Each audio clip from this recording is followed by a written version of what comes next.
Hello, everyone.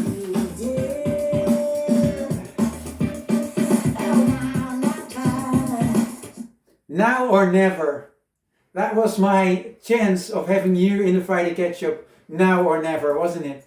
I'm glad we could make it work. Absolutely. Hello, everyone. Thank you very much for tuning in, for watching this Friday Ketchup. My name is Emiel, and we are in episode, 60 or something of the Friday Ketchup's third season. And if you like this video, please put yourself down for, I have the Dutch word now and not the English word, an abonnee. Become an abonnee. Subscribe. Oh, thank you very much, Mr. Cameraman Luke. Subscribe. Please subscribe. How can a YouTuber not know what subscribing is? I don't know. Okay, my brains are lost. I'll just quickly introduce you all to Katerina, and I'll try to pronounce your name correctly, because it's a very beautiful surname, but I want to pronounce it correctly. So you probably correct me. Arzhayev. Arzhayev. Ah, close to it. Hello, Katerina. From here on, I'll stick on your first name. Katerina, thank you very much for taking the time to be in the Friday Ketchup and to talk to the audience. We have a lot of things, I think, in common that we are both passionate about. And I am super curious for your song of choice, the track. We already listened to it. It's Now or Never by, and again, I try to pronounce it correctly, Manizha. Manizha, yes, you got it. Manizha, all right. So I'll put that underneath.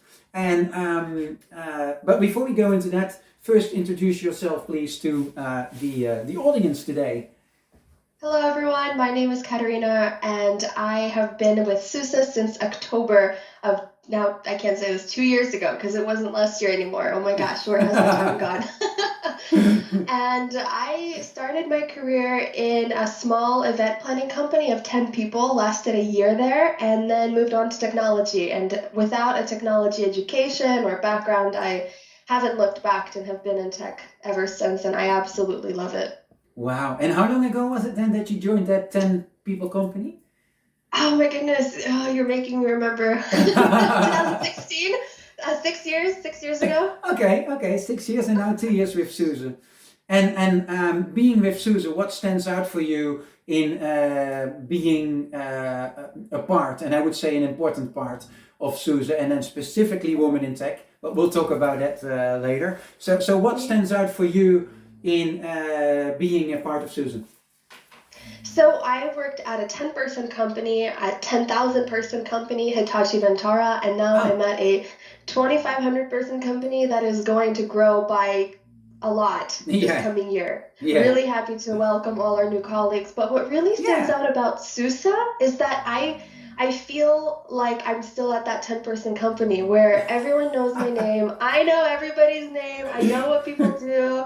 And being part of that kind of team makes you feel important when you have people depending on you to do things, right? If I need to do something and I know it's going to be part of a bigger project or something bigger, it means that my work isn't meaningless. I'm not just producing for the sake of production, and I really love that about SUSE. Okay, yeah, I agree. I fully agree. And I must say, I have seen you a couple of times quite, how you say that, visible within SUSE, because you've done some great initiatives. Can you tell the Friday Ketchup audience about the things you have done, initiated, moved forward to the next level while being that 2 years with SUSE? Oh my goodness. Okay, so I have a professional, something I did professionally that all of SUSE knows about, and that's the Rancher integration.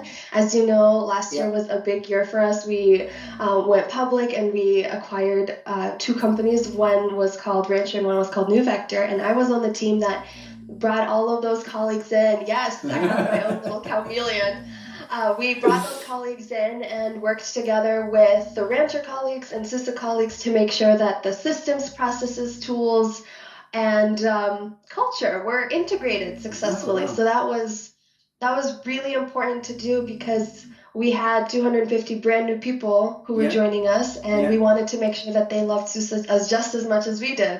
Okay. So I can tell you, the first time I sent a calendar invite to all of SUSE, I looked at it for 10 minutes to make sure it was perfect. I was so nervous. Yeah, I can imagine, because so you send an email out to 2,500 people.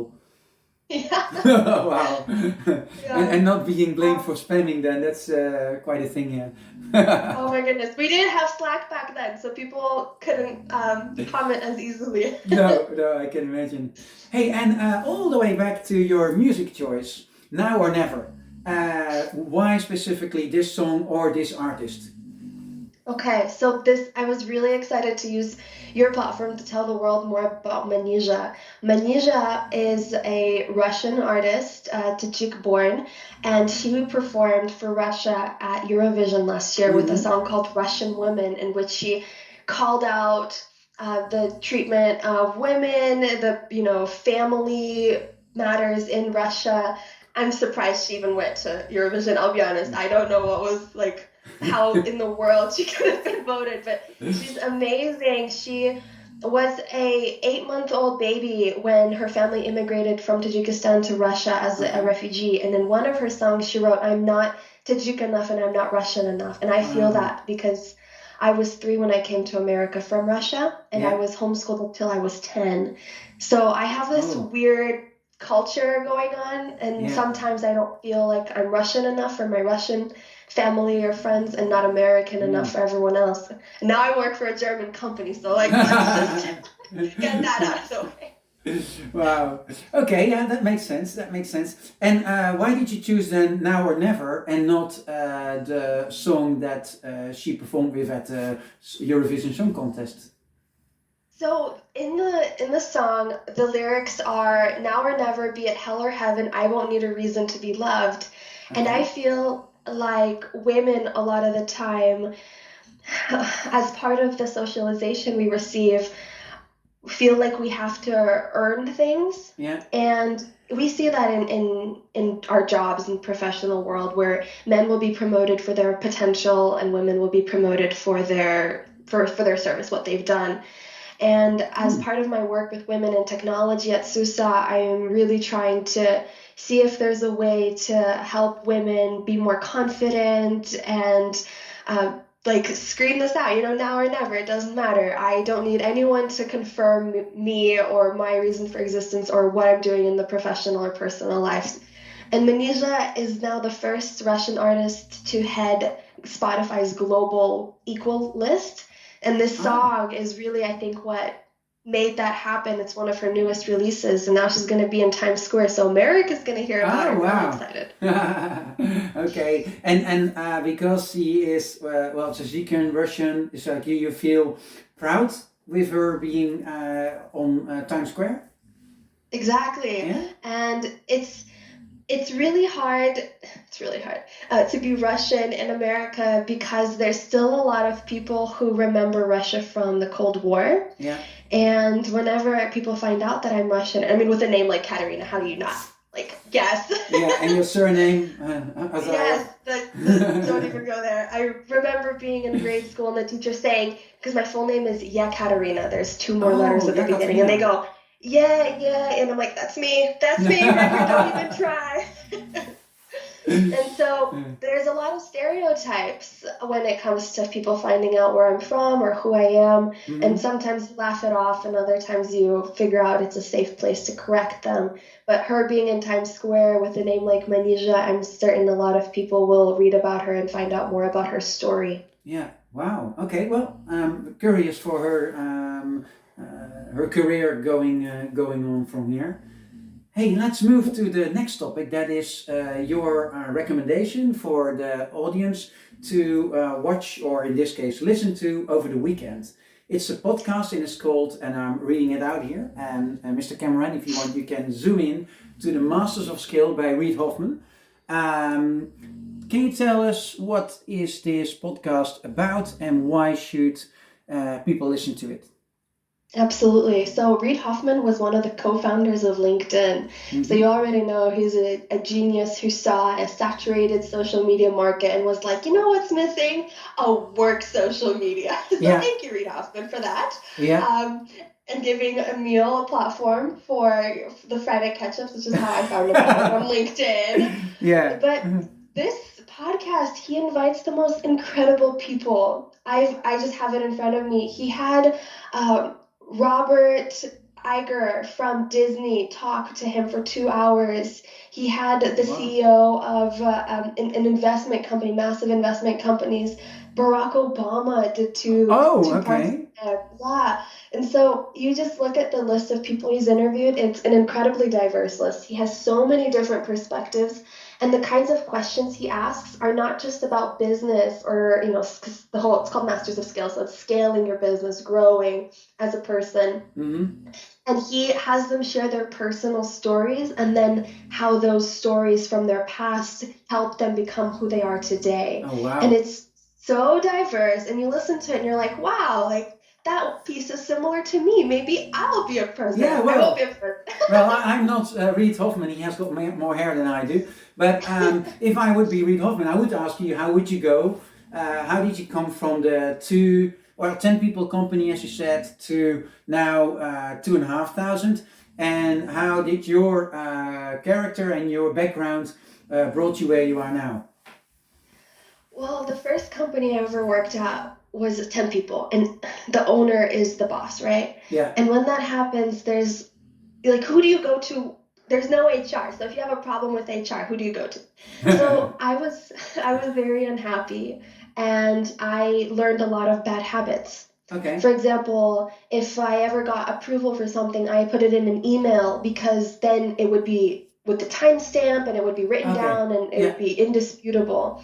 And maybe that's a bad habit. Maybe it's not, because now I could forward No. people emails and be like, look what you said Yeah. way back when. Yeah. I don't And think it's a bad habit at all, actually. but because I had a bad boss, I learned to value, the Mm. other side of the fence. And I Yeah. remember being told the grass isn't greener. And because I thought the grass wasn't greener, I never tried to get out of that bad situation Mm. until I was done, right? I lasted a year. I was crying every single day. And No. then I it was really bad. And then I met a person I went to school and I met someone and they said, there's someone out there who is really similar to you in personalities. He's looking for an intern. And I was just open to the opportunity. And when I got there, it was like heaven and earth. And now, with that first career experience being so negative, I have learned not to do the work for people. Do you know when Mm-hmm. someone does something mean and Mm-hmm. you're like, oh, they're having a bad day? Like, Yeah. I don't do that anymore. I go, you No. know what? No, I'm having a good day and you're being mean, so stop Oh, it. wow. Like, and that's a good skill to have. A lot Yeah. of people, it takes a long time to get where they can stand up for themselves like that without being worried of getting fired or coming off as bad. But because I've already been there, I'm just not scared anymore. Oh, wow. What? I think you should be invited to that podcast because your story is really awesome like that. I'm already honored to be on this podcast with you. I feel like your podcast is very similar, like you said. I had a chance to listen to Melissa Yeah. just a few weeks ago and Yeah. hearing her personal story. That was awesome. Yeah, yeah. I actually joked with her. I think I can say it here on the Friday Ketchup because in a few weeks from now there is the President's Club on the Maldives, or the Maldives as you say in English. And I said to her, "Hey Melissa, if you want to have a recording of the Friday Ketchup from the Maldives, just let me know, right? I don't mind to fly over if you really insist." So she responded, and she responded on a great way. So thank you very much. It was quite funny. But yeah, I'm honored with the guest that I had till now, and I can also tell you that if I look at the guests that are coming up, it's really impressive as well. Yeah, and the funny thing is, as you know, as we talked about earlier, it's the whole Friday Ketchup just came out of, well, we are in a lockdown, so what are you going to do to entertain ourselves, maybe entertain a few other people here and there around the globe. And then the Friday Ketchup was born. So yeah, and now we are here, and we've had the honor to have you in the show. So thank you very much. Before we go to the end, Katerina, is there one thing you would like to share with the Friday Ketchup audience before we say goodbye and thanks to them? Yeah, so it's really hard with all of the isolation that we've experienced over the past 2 years to find meaningful connection. And I'd like to challenge all of us to think twice as we move into the real world again and start communicating with people, because there's a difference between being honest and open and then being negative and negligent with other people's emotions. Yeah. I know I am very sensitive to people's emotions and what they say and maybe the hidden meaning behind it. And I want to challenge all of us to just make sure that we're being the kindest, best versions of ourselves, because we've all had a collective trauma and we're all going to come out of this not, different, not stronger necessarily, because trauma doesn't make strong people, it makes resilient people. And just be kind to each other, learn more about each other, and I think it's gonna make us all better. Wow, thank you very much for these words. That's really awesome. And thank you very much for being my guest in the show. And thank you all for watching. And please, if you like it, don't forget to subscribe. Thank you very much, Luc. I learned that one again. And give a thumbs or a heart, and repost is welcome as well. And we'll see you next week. Next week we'll have the representative of the Fairphone. So I'm really looking forward to that as well. And have a great weekend. And as Katerina just said, be nice to each other. Bye-bye. Thank Bye, you. everyone. Let's go back to now or never.